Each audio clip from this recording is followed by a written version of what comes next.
Selon les dernières données, l'Ouganda a réalisé quelques progrès dans le contrôle de l'épidémie du VIH.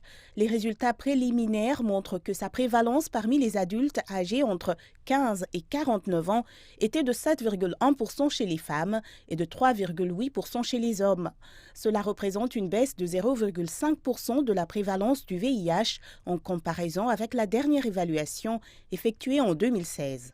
Selon les autorités de santé, ces chiffres montrent que l'Ouganda est en bonne position pour atteindre les objectifs de l'ONU-SIDA et venir à bout de l'épidémie du VIH en 2030. Plus des 3/4 des gens qui vivent avec le VIH ont une suppression de la charge virale, ce qui veut dire que les programmes de traitement atteignent avec succès la majorité de la population vivant avec le VIH.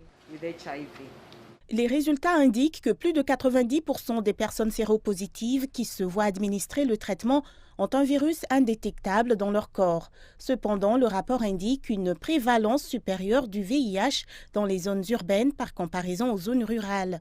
On enregistre le plus haut taux de prévalence du VIH chez les personnes plus âgées et le taux le plus faible chez les groupes plus jeunes. Ce fardeau se déplace de plus en plus vers une population plus âgée et nous voulons nous assurer de bien mettre l'accent sur les personnes plus âgées. L'enquête a collecté des informations relatives au recours aux services de prévention, de soins, de traitement, ainsi qu'aux conseils et aux tests VIH à domicile.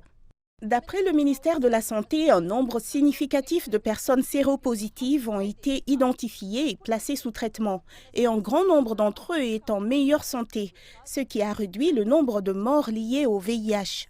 D'après cette enquête, 1,3 million d'Ougandais vivent avec le VIH. La stratégie de l'ONU-SIDA pour venir à bout du sida en 2030 est d'aboutir à ce que 95% des personnes vivant avec le VIH connaissent leur statut, à ce que 95% des personnes connaissant leur statut soient sous traitement et à ce que 95% des personnes sous traitement aient une suppression de la charge virale.